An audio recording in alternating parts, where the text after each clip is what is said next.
자, 우리 함께 인사할까요? 할렐루야. 반갑습니다. 한 주간 잘 보내셨죠? 저는 또 뜻하지 않게 여름 감기에 걸려가지고 이 한 주간 엄청 고생했습니다. 조심하시고 너무 그 차가운 기운을 많이 맞으니까 몸이 또 이렇게 안 좋아지더라고요. 적당하게 좀 잘 관리를 해야 되는데 성도 여러분들 한 분 한 분 또 한 주간 건강한 가운데 지내시기를 바라겠습니다. 오늘도 잘 오셨습니다. 우리 주님께 기쁜 마음으로 찬양하고 기도하고 교제하면서 하나님께서 주시는 새 힘으로 충만해서 돌아가는 모두가 되시를 바라겠습니다. 우리 내가 주인 삶은 같이 찬양하면서 주님께 나가도록 합시다. 내가 주인 삶은 모든 것 내려놓고, 내가 주인 삶은 모든 것 내려놓고, 내 주 대신 주 앞에 나가, 내가 사랑했던 모든 것 내려놓고, 주님만 사랑해. 한 번 더 고백합시다. 내가 주인 삶은, 내가 주인 삶은 모든 것 내려놓고, 내 주 대신 주 앞에 나가, 내가 사랑했던 내가 사랑했던 모든 것 내려놓고, 주님만 사랑해. 주 사랑 거친 풍랑에도, 주 사랑 거친 풍랑에도 깊은 바다처럼 나를 잠잠케 해. 주 사랑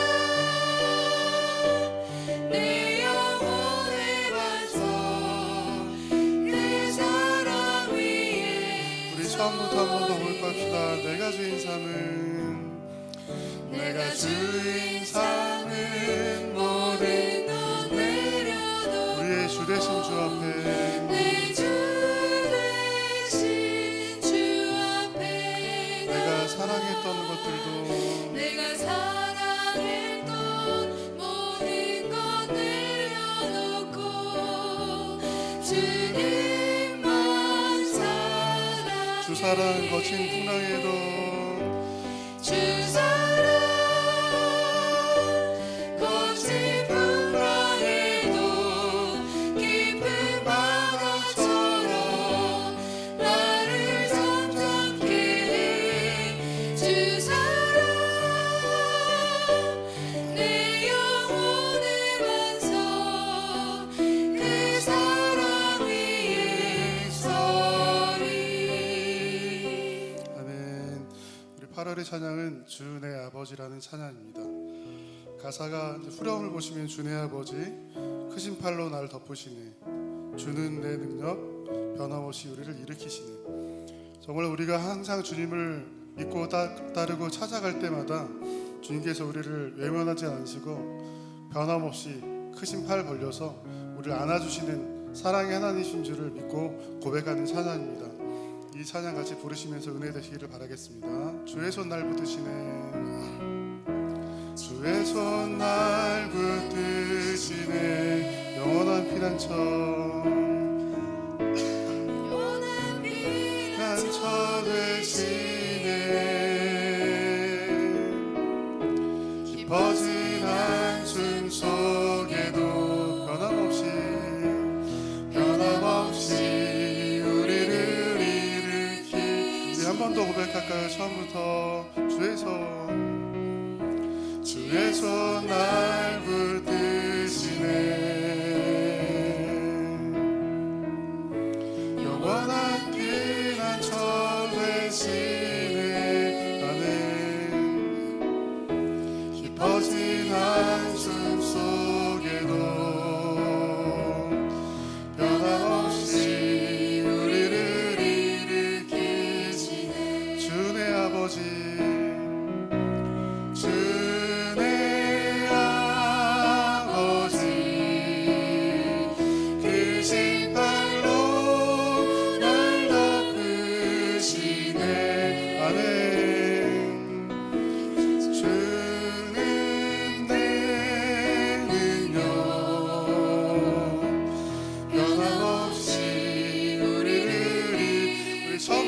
고백합시다. 주의 손 날 붙드시네.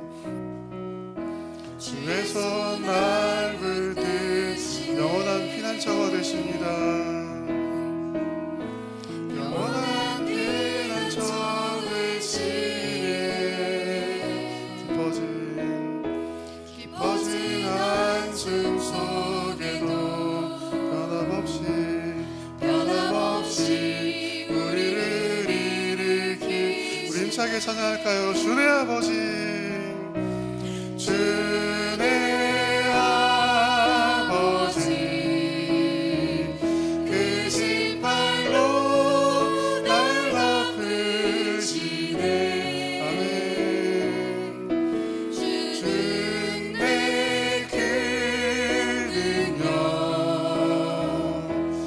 변함없이 우리를 일으키신 주의 아버지, 주의 아버지, 그 신발로 날 덮으시네. 주는 내 능력, 주는 내 그 능력 변함없이 우리를 일으키시네. 할렐루야. 주님이 나의 아버지시라고 고백하십니까? 방금 했던 찬양은 바로 그 고백입니다. 주 내 아버지신 그분에게 오늘 또 우리 나아갑니다. 덥기는 하지만 그래도 이 무더위를 이기고 또 한 주간 살아오셨고 오늘 주일 하나님 앞에 나왔습니다. 오늘 예배 통하여서 하나님을 만나고 하나님 주시는 시원한 은혜의 한 시간 되기를 바라겠습니다. 그러한 마음으로 다 함께 일어나셔서 함께 찬양하심으로 8월 첫째 주 2부 예배를 하나님 앞에 드리겠습니다.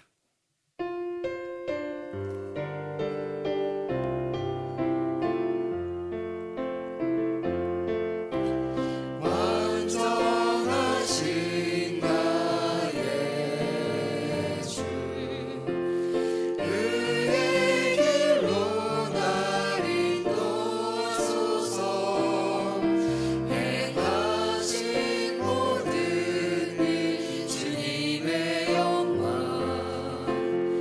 다 경배합니다. 예배합니다. 찬양합니다. 주님만 날 다스리소서. 예배합니다. 찬양합니다. 주님 홀로 높임 받으소서. 너희는 여호와의 선하심을 맛보아 알지어다. 그에게 피하는 자는 복이 있도다. 아멘. 선하신 하나님, 오늘 또 그 하나님 앞에 나아갑니다. 우리를 받아 주시옵소서. 그 하나님 앞에 피하오니 하나님 우리를 품어주시고 하나님 우리를 회복시켜 주시옵소서. 오늘 또 예배 가운데 주님을 찬양하고 주님을 노래하며 주님을 높일 뿐만 아니라 주님 앞에 우리의 필요와 하나님 우리의 도움을 구하오니 하나님 우리의 기도에 들으시고 응답하여 주옵소서. 예배 시종을 주님께 의탁하며 예수님의 이름으로 기도하옵나이다. 아멘. 우리 다 함께 성시교독 교독문 64번 시편 148편을 함께 교독하겠습니다.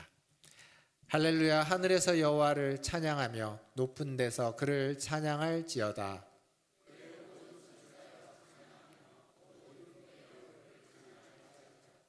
해와 달아 그를 찬양하며 밝은 별들아 다 그를 찬양할지어다.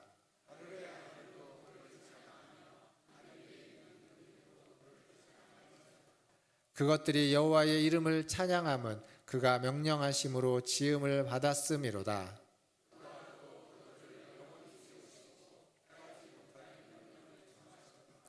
여호와의 이름을 찬양할지어다. 그의 이름이 홀로 높으시며 그의 영광이 땅과 하늘 위에 뛰어나심이로다.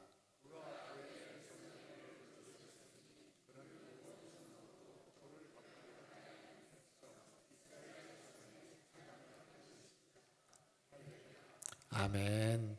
다 함께 사도신경으로 신앙을 고백하겠습니다. 전능하사 천지를 만드신 하나님 아버지를 내가 믿사오며 그 외아들 우리 주 예수 그리스도를 믿사오니 이는 성령으로 잉태하사 동정녀 마리아에게 나시고 본디오 빌라도에게 고난을 받으사 십자가에 못 박혀 죽으시고 장사한 지 사흘 만에 죽은 자 가운데서 다시 살아나시며 하늘에 오르사 전능하신 하나님 우편에 앉아 계시다가 저리로서 산자와 죽은 자를 심판하러 오시리라. 성령을 믿사오며 거룩한 공회와 성도가 서로 교통하는 것과 죄를 사하여 주시는 것과 몸이 다시 사는 것과 영원히 사는 것을 믿사옵나이다. 아멘. 다 함께 앉으셔서 함께 찬양하신 후에 이희철 장로님 기도해 주시겠습니다.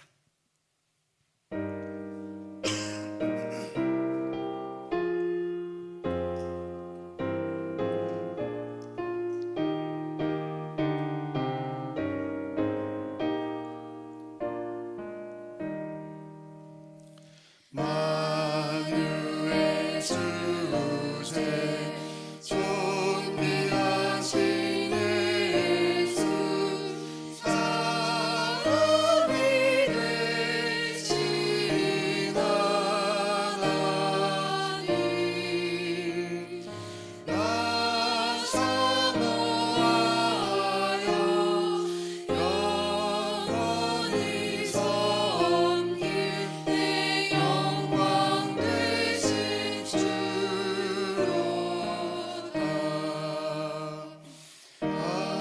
화려한 동상 무성한 저수모 아름답고 묘하다. 순전한 예수 더 아름다워 복 맡은 기쁨 주시네. 화려한 해와 영원한 저 달빛 수많은 별들 빛나나 주 예수 빛은 더 찬란하여 찬미교할 수 없도다.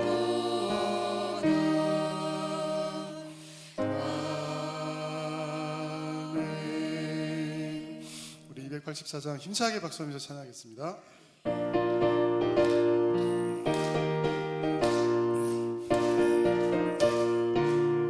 오랫동안 모든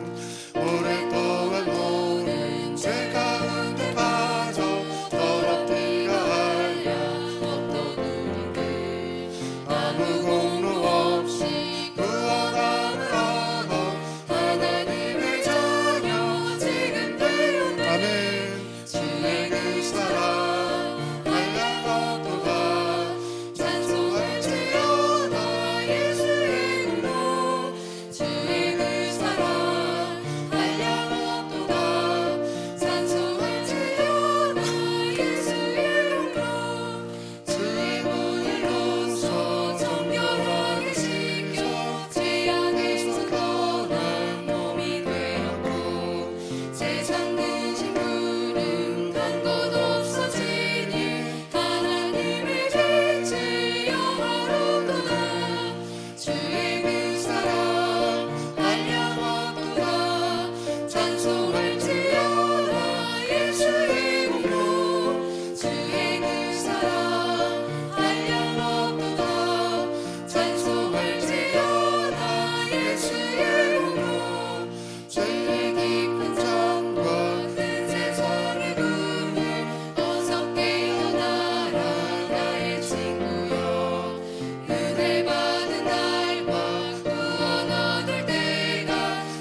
역사의 주인이시며 온 우주 만물을 운영하시는 거룩하신 하나님 아버지, 지난 한 주간 동안도 하나님의 크신 은혜의 날개 아래 품어주시고 지켜주셔서 거룩한 성일 하나님 성전에 나와 예배드리게 하시니 감사를 드립니다. 이 시간 저희의 마음과 뜻을 모아 올려드리는 예배를 기쁘게 받아 주시옵소서. 폭염과 무더위 속에서도 성도들의 건강을 지켜주시고 각자의 삶의 자리에서 하나님 은혜를 누리며 살게 하셨음을 찬양합니다. 지나온 시간을 돌아볼 때 하나님 은혜로 살아가면서도 주님의 뜻대로 살지 못하고 세상의 유혹과 조급함 속에서 저희 생각과 탐심을 앞세웠던 순간의 모든 죄를 주님 앞에 내려놓습니다. 이 시간 예수 그리스도의 보혈로 깨끗이 씻어 주시옵고 오직 하나님의 정결한 백성으로 다시금 살아가게 하옵소서. 날마다 성령으로 충만하게 하시어 세상을 닮아가는 삶이 아닌 주님을 닮아가는 삶을 살아가게 하옵소서. 저희를 하나님의 형상으로 지으시고 온 땅을 통치하시는 하나님의 사역에 동참하게 하신 주님, 저희로 하여금 예수 그리스도를 알아감으로 하나님의 형상을 한 걸음 한 걸음 회복하게 하시니 감사를 드립니다. 영광의 나라에 이르기까지 우리가 예수 그리스도를 온전히 닮아가도록 도우시는 성령님을 찬양합니다. 저희 예배를 기뻐하시는 하나님, 이 시간 충만하게 임하셔서 저희로 하여금 하나님의 영광을 보게 하옵소서. 은혜 하나님, 무더운 여름철을 지나고 있습니다. 지치기 쉬운 계절, 연로하신 어르신들과 성도들의 건강과 안전을 하나님 강한 손으로 붙들어 주시옵소서. 육신의 질병과 마음의 상처로 고통받는 성도들과 어르신들, 주님 친히 찾아오셔서 힘과 능력을 주셔서 이 세상 살아가는데 조금도 불편함이 없도록 늘 지키시고 보호해 주시옵소서. 특별히 오랜 투병으로 지친 환우들에게 새 힘을 주시고 그 가족들에게 위로와 인내를 허락하여 주시옵소서. 특별히 경제적인 어려움으로 치료를 망설이는 이들에게도 필요한 길을 열어주시고 모든 필요를 채워 주시옵소서. 저희 나라 대한민국을 사랑하시는 은총의 하나님, 이 땅에 공의와 정의가 흐르게 하여 주시옵소서. 위정자들이 하나님을 두려워하며 백성을 사랑하여 지혜롭고 옳은 정치로 하나님의 소리에 귀 기울이며 백성과 나라의 유익의 길로 이끌어가게 하옵소서. 세계 속에서 성장과 화합으로 열방 가운데 하나님의 영광을 드러내는 나라 되게 하옵소서. 특별히 한반도의 평화를 허락하셔서 남과 북이 화해와 협력의 길을 걷게 하시고 하나님 뜻 안에서 평화로운 미래를 이루게 하옵소서. 미움과 폭력이 화해와 용서로 바뀌는 참된 평화가 온 땅에 임하게 하옵소서. 전쟁과 분쟁, 기근과 재난으로 고통받는 세계의 여러 나라를 극렬히 여겨 주시옵소서. 가까이 일본의 지진 재난으로 많은 사망자와 부상자가 발생했습니다. 이곳에 하나님 함께하여 주셔서 이 재난으로부터 속히 인명구조와 수색이 이루어져 최소한의 인명피해와 빠른 복구로 다시금 평온한 일상으로 회복되길 기도합니다. 굶주려 질병으로 신음하는 이들에게 필요한 도움을 허락하시고 그들 섬기는 모든 이들에게 사랑과 용기를 더하여 주시옵소서. 사랑의 하나님, 여름 성경학교가 하나님 은혜 안에서 중고등부 청년 수련회를 잘 마치게 하시고 어린이부가 성경학교를 앞두고 있습니다. 여름 성경학교를 통해 다음 세대가 주님을 깊이 만나고 믿음의 뿌리를 내릴 수 있는 은혜의 시간을 주심을 감사를 드립니다. 성경학교를 참석하는 모든 어린이와 학생들과 청년부들 위해 세상의 가치에 관해 물들지 않고 찬양과 말씀과 기도를 통해 하나님이 누구이신지 깊이 깨닫는 복된 시간 되게 하옵소서. 이 시간 귀한 말씀을 전하시는 목사님에게 성령의 능력을 7배나 더해 주시옵소서. 선포되는 말씀을 통해 지친 영혼이 회복되고 삶에 막힌 담이 무너지며 하나님의 권능을 경험하는 시간 되게 하옵소서. 오늘도 변함없이 고해 이곳저곳에서 봉사하시는 봉사자들에게 하나님께서 주신 큰 복을 누릴 수 있는 하나님의 놀라운 은총을 내려 주시옵소서. 모든 영광을 하나님께 올려드리며 우리를 사랑하시는 예수 그리스도 이름으로 기도했습니다. 아멘.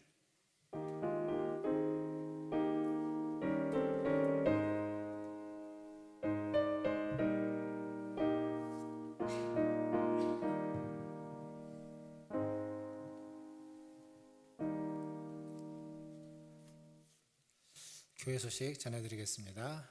지난 주일부터 이제 월요일, 화요일 우리 청소년부 수련회를 잘 다녀왔습니다. 많은 관심 또 후원, 기도에 감사드립니다.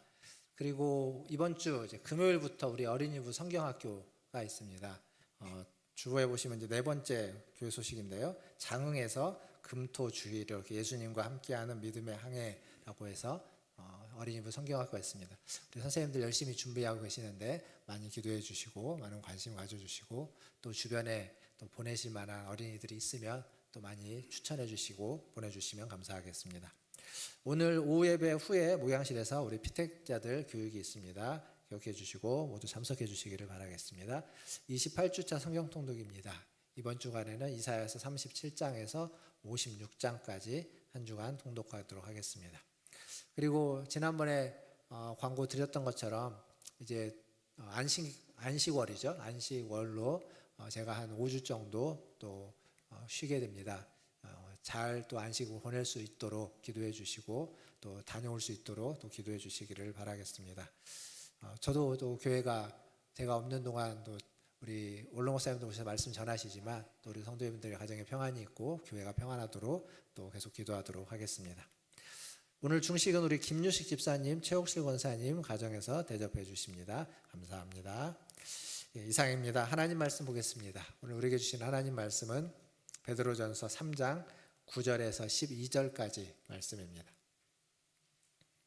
베드로전서 3장 9절에서 12절까지 말씀 4절인데요. 같이 읽도록 하겠습니다. 9절부터 같이 읽겠습니다. 악을 악으로 욕을 욕으로 갚지 말고 도리어 복을 빌라 이를 위하여 너희가 부르심을 받았으니 이는 복을 이어받게 하려 하심이라. 그러므로 생명을 사랑하고 좋은 날 보기를 원하는 자는 혀를 금하여 악한 말을 그치며 그 입술로 거짓을 말하지 말고 악에서 떠나 선을 행하고 화평을 구하며 그것을 따르라.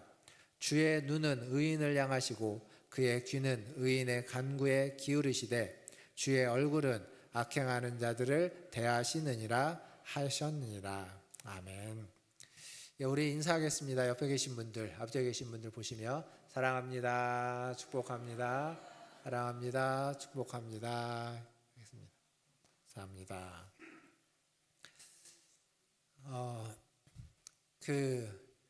여전히 전쟁이 세계적으로 있죠. 우크라이나 땅에도 아직 전쟁이 끝나지 않았고, 그리고 이란 땅, 미국과 이란의 전쟁도 여전히 지속되고 있습니다. 사실 미국과 이란의 전쟁은 협상이 잘 되어서 곧 끝날 것처럼 보였는데 또 다시 또 싸우게 되고 또 뭐 계속 협상을 하는 것 같은데 이렇게 한순간에 끝나지지 않는 것 같습니다.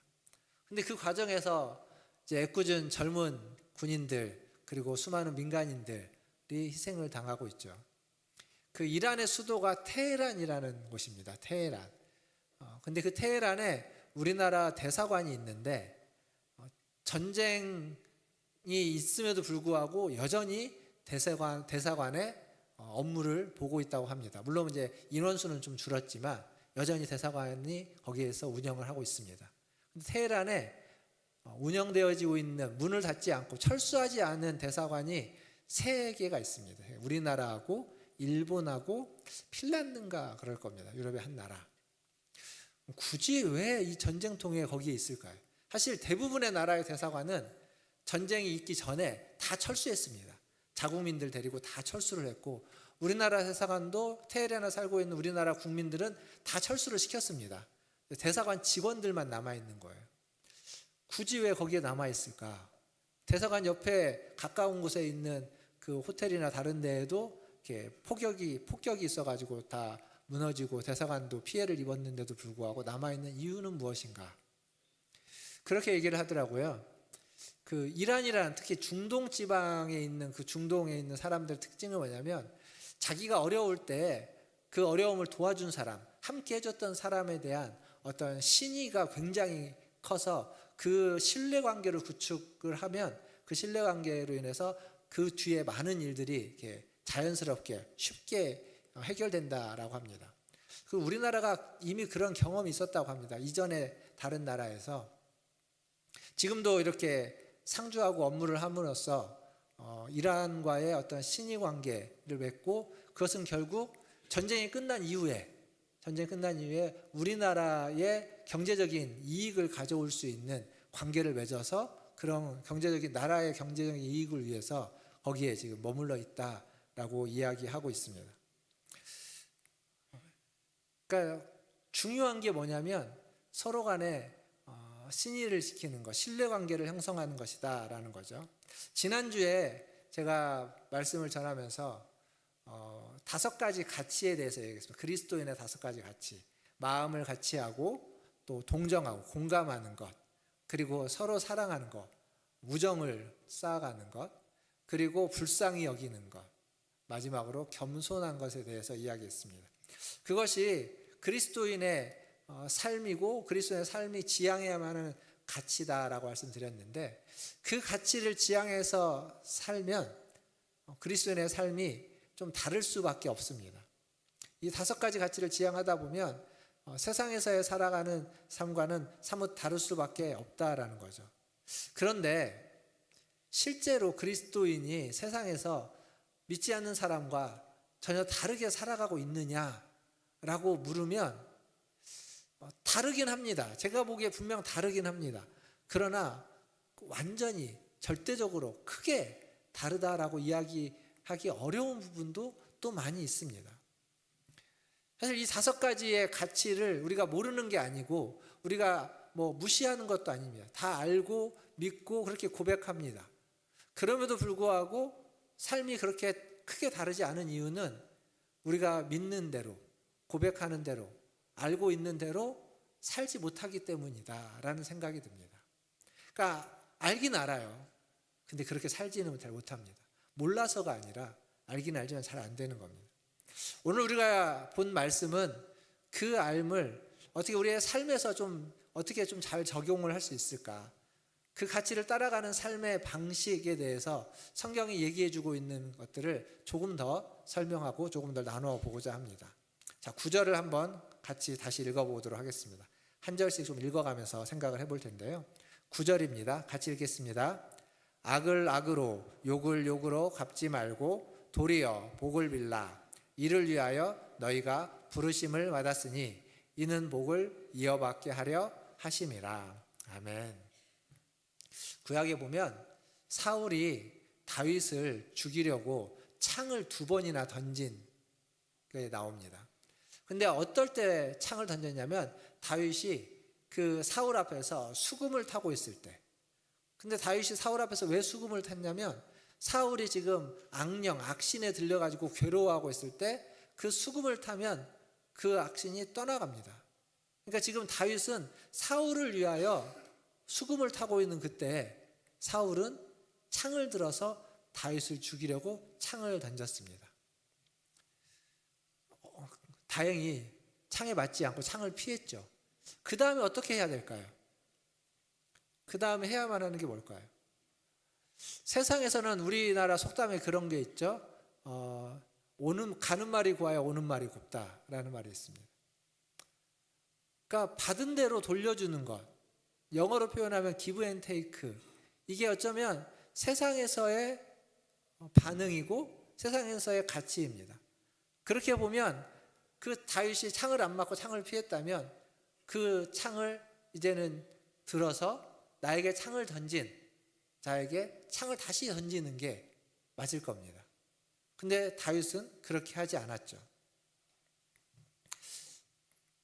베드로가 지금 하고 있는 얘기도 그겁니다. 악을 악으로, 욕을 욕으로 갚지 말고 도리어 복을 빌라, 복을 빌어주라 라고 이야기합니다. 근데 이 도리어라는 말이 뭐 틀린 말은 아닌데 지금 성경을 번역할 때 이 단어에 어떤 좀 직역을 해보면 직역하는 단어의 느낌과는 좀 다릅니다.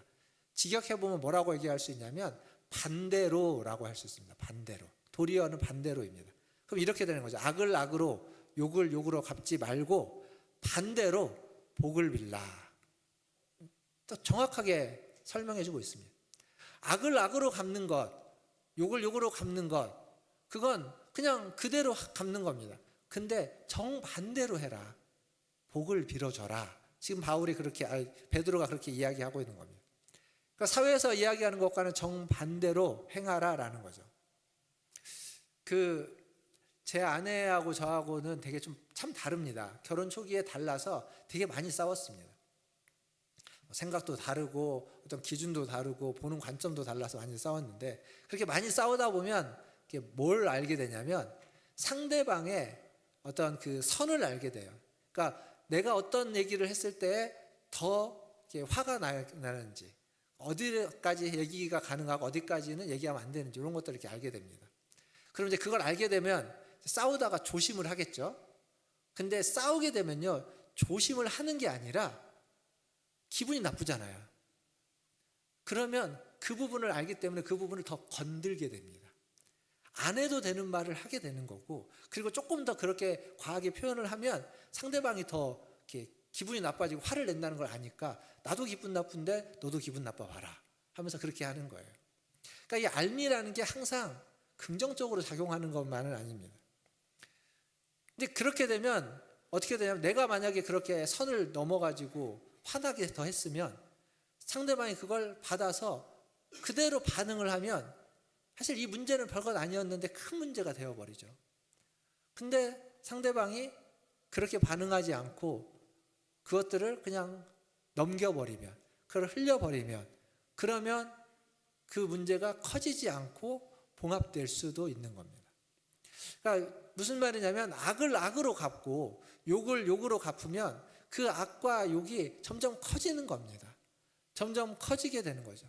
그것을 멈추려면, 그것을 감하려면, 그것을 끌려면, 그러면 반대로 행해야 됩니다. 악과 욕으로 갚는 것이 아니라 복으로 갚아주는 겁니다. 이게 지금 베드로의 말입니다. 악과 욕을 정반대 복으로 갚아라. 근데 더 놀라운 건 뭐냐면 그 말씀 바로 이어져서 이렇게 이야기하고 있죠. 이를 위하여 너희가 부르심을 받았다. 그러니까 우리가 그리스도인이 된 것, 우리가 하나님의 부르심을 받아서 성도가 된 것은 바로 이것을 위해서다라고 이야기하는 겁니다. 그러니까 하나님의 나라를 유업으로 받은 이유는 악과 욕을 복으로 돌려주기 위해서다라고 지금 말해주고 있습니다. 한마디로 말하면 지금 베드로가 이야기하는 건 세상과 반대로 살자라는 겁니다. 근데 이게 베드로만의 이야기냐? 아닙니다. 로마서에서 바울도 이야기했고요. 그리고 복음서에서 예수님도 말씀하셨습니다. 그 중에 예수님이 하신 말씀 한 구절만 같이 읽어보겠습니다. 마태복음 5장 44절인데요. 사실 그 앞에 부분부터 이렇게 쭉 이야기 되어지는 부분인데 44절 한 절만 같이 한번 화면을 보고 읽어보도록 하겠습니다. 시작. 나는 너희에게 이르노니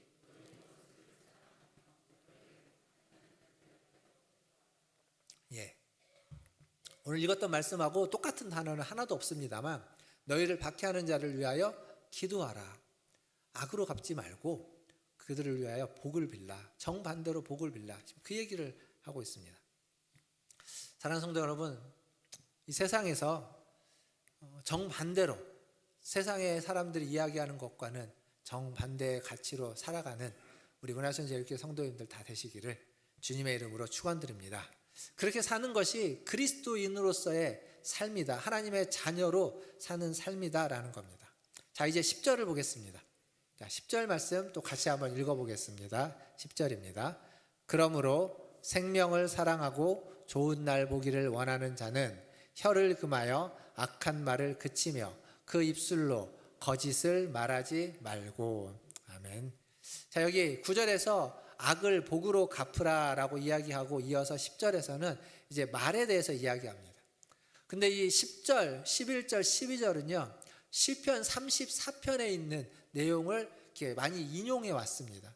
굉장히 겹쳐지는 부분이 많아요. 그리고 내용상, 의미상 굉장히 유사합니다.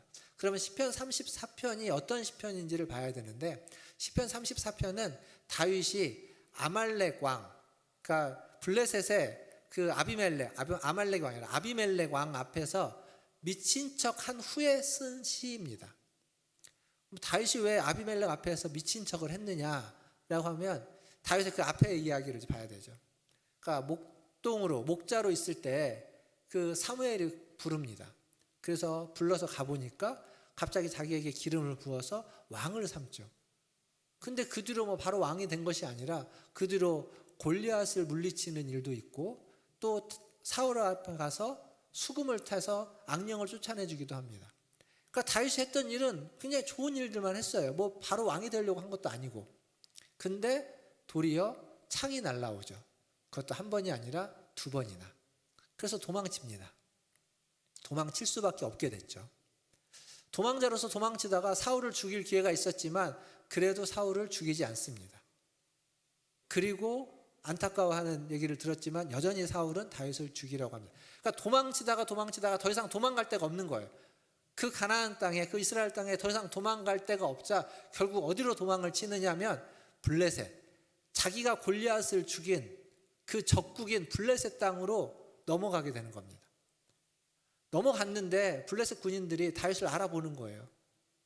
골리앗을 죽인 자다. 그래서 그를 붙잡아서 아비멜렉 왕 앞에 데리고 갑니다. 이제 다윗은 그냥 목숨이 경각에 달려 있는 거예요. 이제는 뭐 풍전등화죠. 거기서 살기 위해서, 그곳에서 살기 위해서 다윗이 미친 척을 하는 겁니다. 나는 미쳤다. 나는 미친 자다. 라고 하니까 그걸 보고 아비멜렉이 저런 사람이 무슨 우리에게 해가 되겠느냐라고 하면서 살려주는 겁니다. 지금 그렇게 미친 척하고 난 다음에 쓴 시예요. 그러니까 지금 제가 왜 이걸 우리가 다 아는 얘기인데 간단하게 설명했냐면 다윗의 사실은 그래요. 근데 그것을 겪어왔을 다윗의 감정을 한번 생각해 보십시오. 목동으로 있을 때 평안했겠죠. 그러다가 기름 부음 받고 골리앗을 물리칠 때까지 뭐 그의 감정이 나쁘지 않았겠지만 갑자기 창이 날아들고 도망자 신세가 되고 그리고 자기 나라에서 도망을 못 치다가 이제 적국인 곳으로 넘어가서 붙잡혀가지고 죽음 앞에 있는데 살기 위해서 미친 척을 해야만 하는 그때 다윗의 그 마음이나 감정은 정말 이렇게 우리가 다 헤아릴 수는 없을 겁니다. 답답하기도 할 것이고 한숨과 짜증도 날 것이고 그거 왜 이래야만 하나라는 생각도 들 것이고 그 속에서 여러 가지 표현, 이제 지금 있는 맥락에서 이야기하면 악한 말도 나오겠죠. 그리고 어찌 보면 그 아비멜렉 앞에서 미친 척을 하는 건 거짓말이거든요. 거짓이거든요. 안 미쳤는데 미친 척 하는 거잖아요. 그러니까 거짓도 말하고 있는 것이다 라고도 볼 수 있습니다. 근데 그럴 수밖에 없었던 거예요. 그러니까 우리의 삶이라는 게 생각보다 되게 이렇게 복잡하기도 하고 그 복잡한 가운데 말이라는 것이 굉장히 중요하게 큰 영향을 끼치고 있는 것이다 라고 볼 수 있습니다. 말 한마디로 천냥빚을 갚는다라는 말이 있죠. 천냥빚이라는 말은 쉽게 말하면 그 사람의 인생을 바꾼다라는 얘기예요. 말 한마디로 인생을 바꾼다라는 얘기가 되는 겁니다. 오늘 말씀에 보면 베드로는 이 10절을 이야기하면서 뭐라고 이야기하냐면 생명을 사랑하고 좋은 날 보기를 원하는 자는 그 말을 조심해야 된다 이렇게 얘기하고 있는 겁니다. 생명을 사랑하고 좋은 날 보기를 원하는 사람. 이 말씀을 우리가 이렇게 볼 수 있습니다. 이 땅에 살면서 좀 더 좋은 날을 꿈꾸는 사람은 말을 조심해야 된다. 예, 그렇게도 볼 수 있습니다.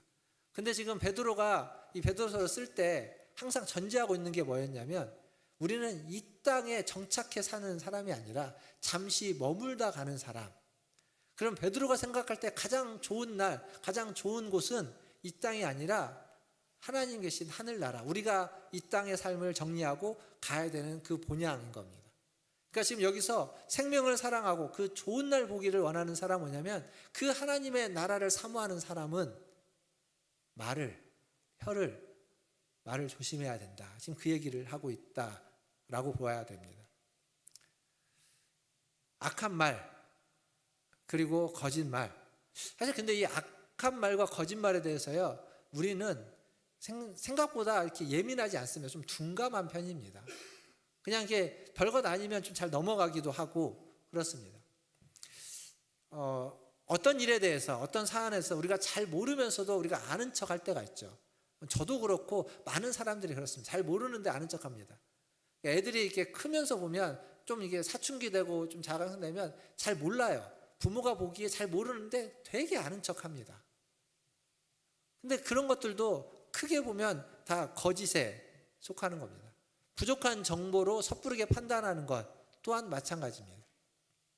근데 이 악과 선과 악이라고 하는 거, 그 정보라고 하는 게 사실은 굉장히 이렇게 많이 섞여져 있어서 오로지 옳은 말, 오로지 틀린 말, 오로지 선한 말, 오로지 악한 것, 이걸 구분하기가 참 어렵습니다. 그 2차 대전에 아우슈비츠라는 수용소에서 굉장히 악랄했던 간수로 유명한 사람이 있습니다. 독일군 장교가 있는데 그 장교가 그 2차 대전이 끝나고 나서 붙잡히지 않았습니다. 도망쳤어요. 도망쳤다가 10몇 년 지났나요? 한 15년인가 이렇게 지나고 난 뒤에 붙잡혔습니다.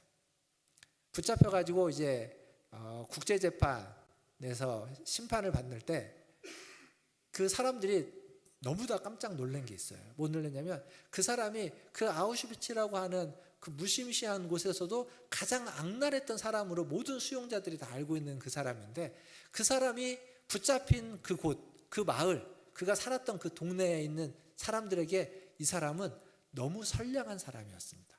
선량한 동네 주민. 그 아주 착하고 순박한 남편이자 그 다음에 아이들의 아빠였고, 동네 사람들에게는 법 없이도 사는 사람으로서 인정받는 선량한 사람이었습니다. 이 두 가지가 한 사람에게 있는 거예요. 어떻게 그럴 수 있느냐? 그게 그 악의 심리학인가 하는 책에 이게 나옵니다. 그래서 그 사람을 연구한 책이 있어요. 악이라는 게 도대체 뭐냐라고 하는. 근데 그게 사실은 우리가 겪고 있는 시대의 모습입니다. 과거보다 현대는 훨씬 더 복잡하게 얽혀 있다라는 거죠. 그래서 누군가를 섣부르게 판단하는 것, 그리고 이야기하는 것들은 항상 주의해야만 할 것입니다. 그리고 또 하나 우리가 기억할 건 뭐냐면, 이제 우리나라만의 문제가 아니고 전 세계적인 문제인데 가짜 뉴스라는 겁니다. 가짜 뉴스. 이걸 이제 만들어내고 유포하는 사람들이 있죠.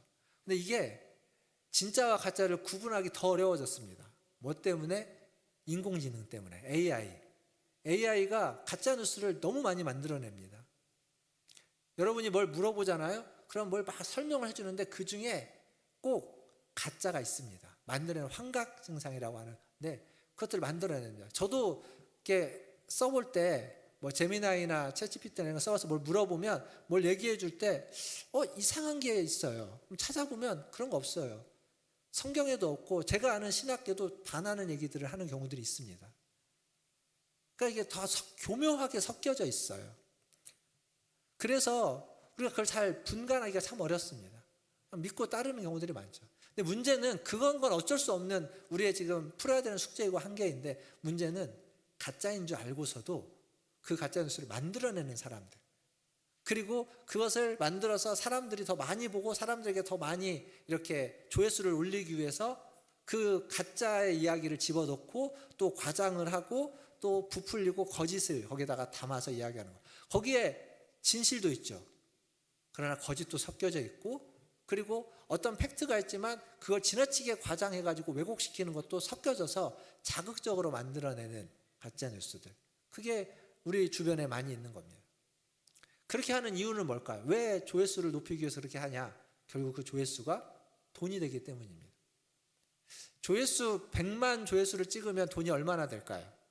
저도 이렇게 찾아봤습니다. 이렇게 검색도 해보고 사람들 글도 여러 번 찾아보니까 조회수가 100만이 넘으면 이제 유튜브에서 바로 오는 금액도 좀 차이가 많이 나긴 하는데 보통 한 100만, 적게는 한 100만 원에서 한 2, 300만 원 정도까지 온대요, 돈이. 근데 거기에 광고가 붙고 뭐 다른 것들 어디에 뭐 이런 것들을 하면은 조회수 100만을 가지고도 어떤 사람은 100만 원을 벌지만 어떤 사람은 1000만 원까지도 번다고 합니다. 그러니까 100만 조회수는 엄청나게 많은 것이지만 근데 이런 일을 하는 사람에게는 몇백만, 1000만 조회수도 꿈꾸는 사람들이 많습니다. 그러니까 결국 따지고 보면 그렇게 가짜 뉴스를 만들어 가지고 조회수를 올리려고 하는 사람들에게는 뭐가 욕망이 있냐면 돈이 욕망인 겁니다. 돈이. 그리고 거기에는 또 우리는 어쩔 수 없이 이렇게 끌려가게 돼요. 여러분 알고리즘 이런 얘기 많이 듣죠. 빅데이터 이런 얘기들을 씁니다. 그게 원래 마케팅 쪽에서 쓰던 것들이 있지만 지금은 우리 모두가 나도 모르는 사이에 내 핸드폰에 내 컴퓨터에 그런 것들이 많이 뜨잖아요. 내가 봤던 것들이. 그럼 모든 사람이 다 그걸 보는 것 같은데 절대 그렇지 않습니다. 나만 보는 겁니다. 나에게 특화되어져서 보여주는 메시지들이에요. 영상들입니다. 그래서 우리가 그런 것들을 보고서 세상이 다 그렇다라고 생각하지 말아야 된다라는 겁니다. 그러니까 자꾸 그런 것들에 나의 생각, 나의 가치가 조종되어져 가는 거죠. 우리를 모르는 사이에 그렇게 끌려가는 겁니다. 그래서 할 수만 있으면 모든 것에 있어서 성급한 판단은 다 유보하고 조금 더 신중하게 조금 더 조심스럽게 무엇이든 판단을 내리는 것. 그게 우리에게 필요한 시대를 우리는 살아가고 있습니다. 그래서 11절에 가면 베드로는 이렇게 이야기합니다. 악에서 떠나 선을 행하고 화평을 구하며 그것을 따르라. 그러니까 즉 평화를 추구하라라고 이야기하는 겁니다. 자칫하면 나도 모르는 사이에 그것들에 끌려다니게 되는 거예요. 악에 끌려다니게 되는 겁니다. 그러니까 할 수만 있다면 선을 행하고 평화를 추구하라라고 이야기해 주는 겁니다. 앞에서 이야기한 것처럼 이 선과 악이 섞여져 있기 때문에 구분하기 어려우니까 더더군다나 그런 겁니다. 그런데 이제 오늘 제가 이제 12절까지 읽었지만 뒤에 이제 13절부터 나오는 얘기들을 또 보면 그 선을 행한다라고 할 때, 화평을 추구한다고 할 때 겪는 일들은 고난과 두려움이다라고 하는 얘기가 뒤에 나옵니다. 그러니까 대가를 치러야 된다. 대가를 치를 수밖에 없다라는 얘기를 하고 있는 거죠. 근데 그리스도인이란 그런 대가를 치르면서도 선을 행하고 평화를 추구하는 사람들이란 이야기입니다. 이게 왜 가능할까요? 그게 우리가 가능할 수 있을까? 사실 우리가 살면서 나 하나 살기도 힘들 텐데 그 세상 속에서 선을 행하면서 대가를 지불하면서 평화를 추구하고 화목하게 하는 것이 우리가 그 힘든 일을 많은 사람이 할 수 있을까? 근데 성경이 지금 이야기하는 건 그렇게 해야만 한다. 그 이유에 대해서도 이야기해 줍니다. 그게 12절입니다. 12절. 12절은 우리가 그렇게 살아야만 하는 이유를 이렇게 설명하고 있습니다. 같이 한번 12절을 읽어보겠습니다. 3장 12절 같이 읽겠습니다. 주의 눈은 의인을 향하시고 그의 귀는 의인의 간구에 기울이시되 주의 얼굴은 아멘. 여기 보면 제가 우리나라 번역된 성경 뭐 개역 성경, 개역 개정, 새번역, 공동번역, 현대인의 성경, 현대어 성경을 다 찾아봤는데 다 똑같이 저 앞에 주의 눈은 이렇게 시작합니다. 뒤에 번역은 조금 다르지만 다 똑같이 그렇게 시작합니다. 근데 영어 성경을 보면 제가 찾아본 영어 성경 4개인가 찾아봤는데요. 그건 다 똑같이 시작을 뭐로 시작하냐면 포라고 하는 영어 포라고 하는 접속사로 시작합니다. 그러면 거기에 뭐가 있느냐? 헬라어 성경에는 저 앞에 접속사 호티라고 하는 접속사가 하나 있습니다. 영어는 그 접속사를 포로 번역해 놨습니다. 그게 무슨 뜻이냐면 우리가 그걸 번역할 때 이렇게 번역합니다. 호티를 왜냐하면이라는 말로 번역합니다. 왜냐하면. 그러니까 이 말은 지금 왜냐하면 주의 눈은 의인을 향하고 주의 귀는 이렇게 한다. 그렇기 때문이다. 이건 거예요. 그러니까 앞에서 악을 버리고 선을 행하면서 화평을 추구해야만 하는데 왜 그렇게 해야만 하냐면 12절인 겁니다. 주의 눈이 너 의인을 향하고 있고 주의 귀가 의인의 간구를 듣고 있기 때문에 주의 얼굴이 악을 행하는 자들을 대한다. 행하는 자들 위에 있다라는 말이에요. 행하는 자들 위에 있기 때문이다 라고 이유를 얘기합니다. 그럼 이게 무슨 이유가 되는지를 우리가 알아야죠. 그래야 와닿지 않겠습니까? 자, 여러분, 주의 눈과 주의 귀와 주의 얼굴이 우리에게 있다, 우리를 향하고 있다, 우리와 함께한다 라고 하는 말은 다른 말로 바꾸면 하나님이 우리와 함께한다라는 겁니다. 하나님이 함께하는 것, 하나님의 임재는 복입니까 저주입니까? 질문이 이상하죠. 하나님의 임재는 당연히 복이지 그게 무슨 저주냐라고 하는 질문 자체가 성립되지 않는 것 같을 겁니다. 하지만 이 질문은요, 정당한 질문입니다. 왜냐하면 하나님의 임재는 우리들에게는 복입니다. 그러나 악인들에게는 저주입니다. 하나님이 함께한다는 것은 선한 사람들에게, 하나님을 믿는 사람들에게는 복이 되지만 하나님을 믿지 않는 사람에게는 하나님이 지금 임재해서 만약에 예수님이 다시 재림한다고 보십시오. 그럼 우리에게는 복입니다. 이제 더 이상 어렵고 힘든 이 땅에서 삶을 다 청산하고 이제 하나님과 함께하는 영광스러운 삶만 우리에게 주어지는 것이기 때문에. 그러나 믿지 않는 사람들에게는 그것이 망하는 겁니다. 기회가 없는 거예요.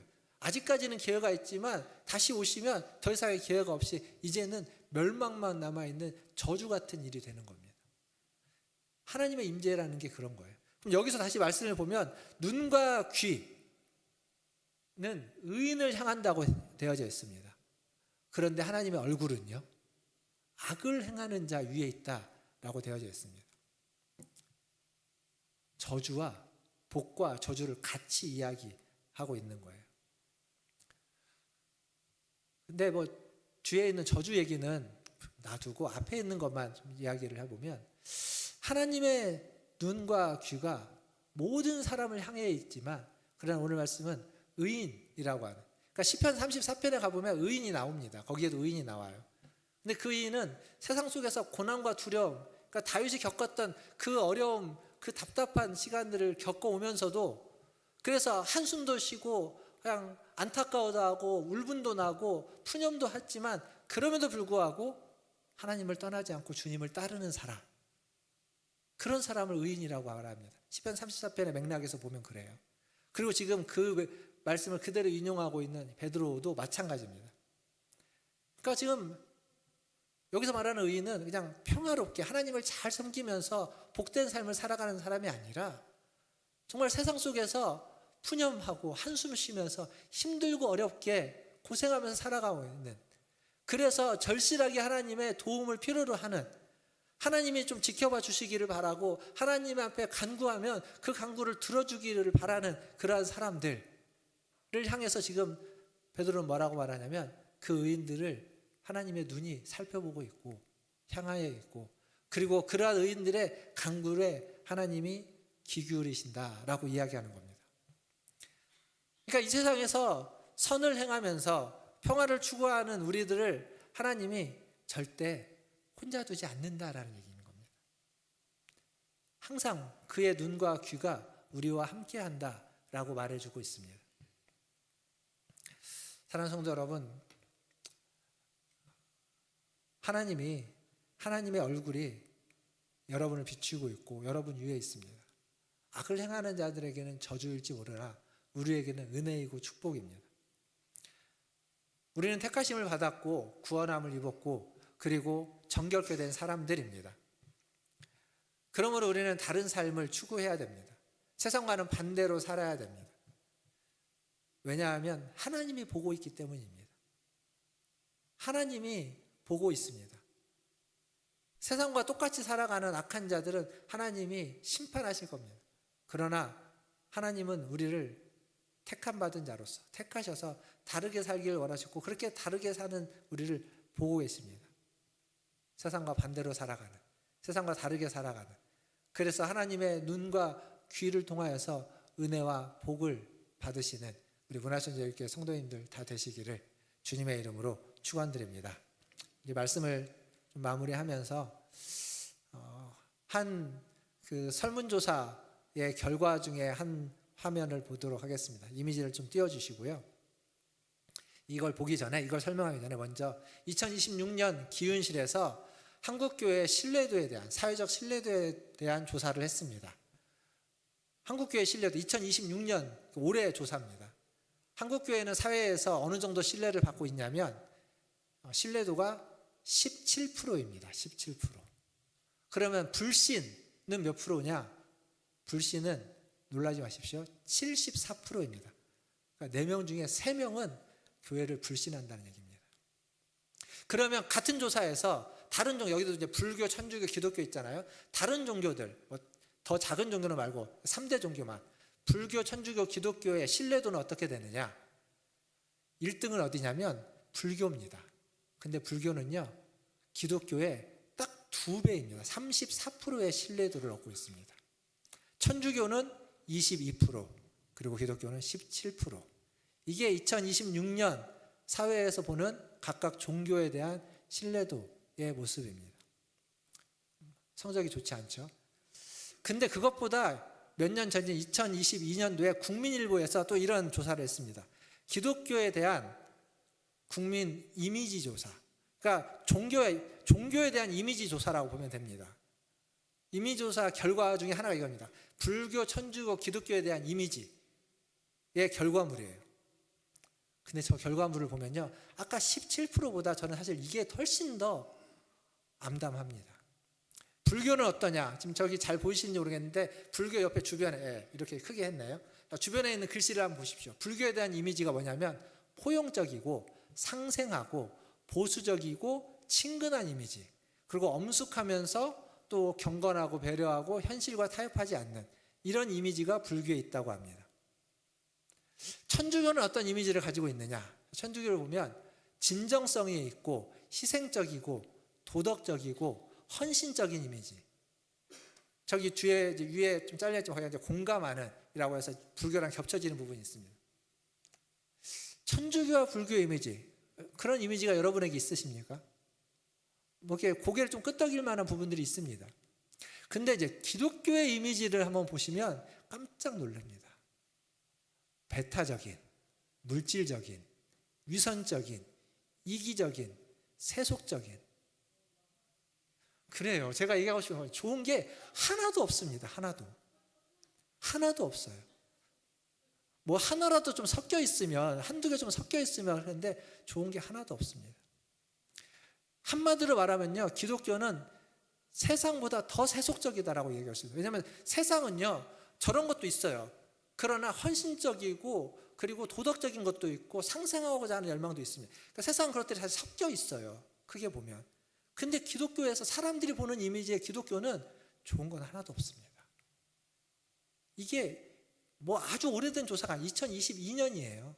2022년. 그렇게까지 오래된 조사가 아닙니다. 아니라고 부정하고 싶고 부정할 수 있습니다. 저는 우리 기독교가, 우리 교회가 저렇지만 않다고 생각합니다. 우리는 서로 같이 잘 살기 위해서 노력하고 그리고 헌신적이고 도덕적입니다. 그리고 다른 사람에게 친근하고 정감이 있습니다. 분명 그렇습니다. 근데 우리는 그렇게 느끼지만 세상에서 볼 때는 그렇게 안 느낀다는 거예요. 그렇게 안 보인다는 거예요.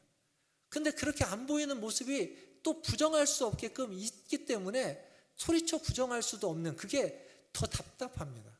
저 말씀 준비하면서 저 표 보고 혼자 이렇게 보고, 야, 이거 어떡하냐 라는 생각을 했습니다.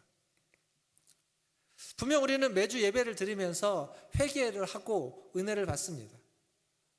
하나님의 앞에 나와서 무엇이 바른 것인지 듣고 하나님을 사랑하고 이웃을 사랑하라는 얘기를 듣고 그러려고 마음을 먹고 기도합니다. 하나님 말씀을 읽고 묵상하고 기도합니다. 신앙적인 아름다운 모습들이 우리에게 있습니다. 그런데 그것이 밖으로는 보여지지 않는가 봅니다.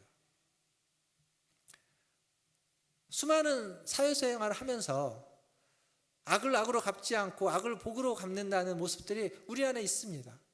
그러나 그것을 사람들은 모르고 있습니다. 왜 그럴까? 어떻게 해야 되나? 오늘 아까 읽었던 9절에 보면 뭐라고 말합니까? 이것이 우리를 부르신 그 부르심이다, 그 이유다라고 지금 이야기해주고 있습니다. 1장에서 베드로는 뭐라고 말하냐면 내가 거룩하니 너희도 거룩하라라고 하는 레위기에 있는 말씀을 가지고 와서 하나님 우리에게 요구하시는 것이 거룩함이다라고 이야기하고 있습니다. 근데 그냥 내적으로 거룩한 것이 아니라 행실에 있어서 거룩한 자가 되라고 요구하는 거예요. 사람들이 거룩하다고 인정할 수 있는 자가 돼야 됩니다. 한마디로 결론은 이겁니다. 우리가 이 땅에서 임시로 살아가고 있지만 임시로 산다고 해서 대충대충 살지 말라. 거룩하게 살아야 된다. 세상 속에서 세상의 가치와는 반대로, 세상과는 반대로 살아가야 되고, 어쩌면 그것을 좀 더 주목받게 살아야 된다. 주목받아야 됩니다. 반대로 살아서 주목받는다는 건 언제나 인정받는 건 아닙니다. 때로는 반대로 살아서 오해도 받고 공격도 받고 욕을 먹을 수도 있지만 반대로 살아갈 수 있어야 됩니다. 근데 그 반대가 지금 여기서 이야기하는 거죠. 악과 욕을 복으로 갚아주는 반대여야 됩니다. 선을 행하고 평화를 구하는 반대여야만 한다라는 겁니다. 말씀을 맺으면서 한 주간 한번 여러 가지 일들이 있겠죠. 반대로 한번 행동해 보시면 어떨까요? 악과 욕을 복을 빌어서 반대로 갚아주고, 기도하면서 반대로 갚아주고, 선을 행하고 평화를 구하는 반대의 삶을 살아보시는 우리 문화천재일교회 성도님들 다 되시기를 주님의 이름으로 축원드립니다. 기도하겠습니다. 오늘 말씀을 기억하면서 세상은 힘이 가장 중요합니다. 돈도 힘이죠. 그리고 받은 대로 돌려주라고 이야기합니다. 근데 지금 말씀은 반대로 복을 빌라라고 이야기하고 있습니다. 악을 악으로 갚지 않고 복을 빌어주는 삶을 살도록 기도하시고, 또 우리의 입술에 파수꾼을 세워서 악한 말, 거짓을 그치게 해달라고 기도해 주시고, 그리고 하나님 앞에서 하나님의 임재 가운데에서 그것이 복이 되는 삶을 살 수 있도록 세상 속에서 거룩함을 증명하는 삶을 살게 해달라고 우리 한 목소리로 기도하며 나아가겠습니다. 기도하겠습니다. 하나님, 오늘도 이 말씀을 하나님 듣고 아버지 보고 아버지 하나님 묵상하면서 또 준비하여 전합니다. 주님, 이 말씀이 하나님 우리를 새롭게 하게 하여 주시옵소서. 우리의 마음과 생각을 새롭게 하여 주시옵소서. 하나님, 우리를 지켜주시는 말씀이 되어 주시옵소서. 말씀을 알지만 아는 것으로 끝나는 것이 아니라 하나님 그 말씀을 행함으로써 하나님 되게 하여 주시옵소서. 하나님 듣기만 하는 자가 아니라 하나님 듣고 행하는 자가 되게 하여 주시옵소서. 하나님 해주옵소서. 하나님 오늘도 함께 예배하는 우리 모든 성도들을 축복합니다. 하나님 이들의 삶에 하나님 주시옵소서. 이들의 마음을 하나님 새롭게 하여 주시옵소서. 성령의 충만한 은혜가 마음 가운데 있게 하여 주시옵소서. 성령의 연보심이 하나님 이들의 말씀 속에 하여 주시옵소서. 아버지 하나님 더하여 주시옵소서.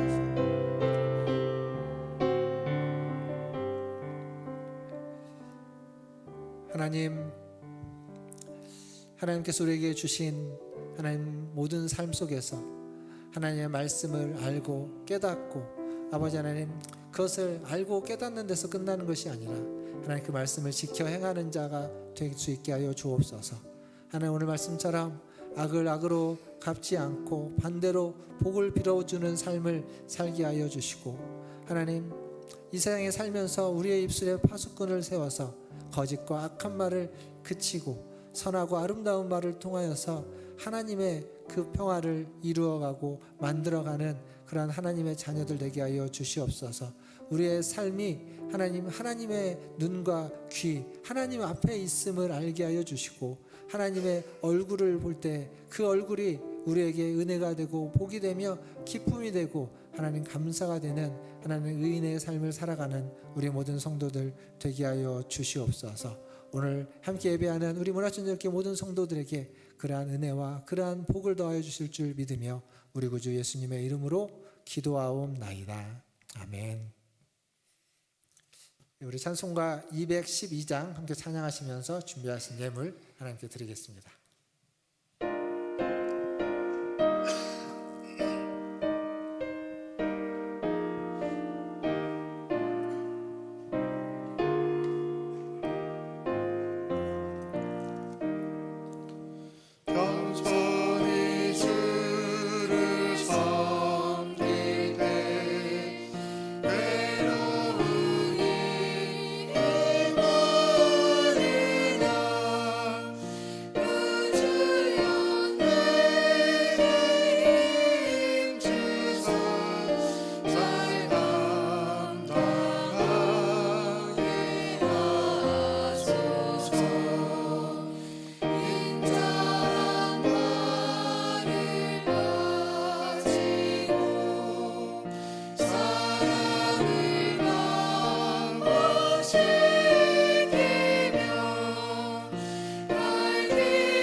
아멘.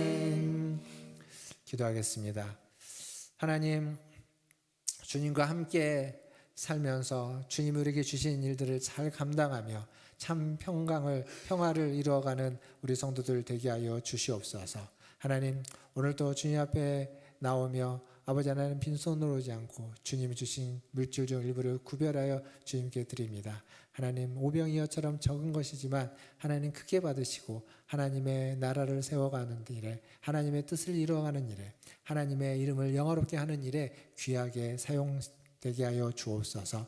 하나님, 이 예물을 드린 우리 성도들에게 함께하여 주시고 하나님, 그들을 향하여서 눈과 귀와 얼굴이 비춰지게 하여 주시옵소서. 그래서 그것이 은혜와 복과 하나님 축복의 아버지 하나님 그러한 상황과 되게 하시고 그러한 은혜를 받아 누리게 하여 주시옵소서.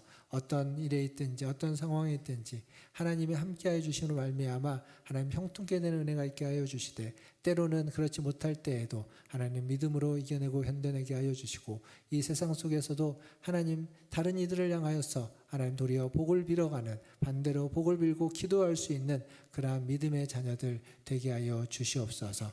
우리를 사랑하시고 우리를 지키시며 우리의 기도에 귀를 기울여 주시고 우리와 함께 해주시는 하나님께 감사와 찬송과 영광을 올려드리며 우리 구주 예수님의 이름으로 기도하옵나이다. 아멘.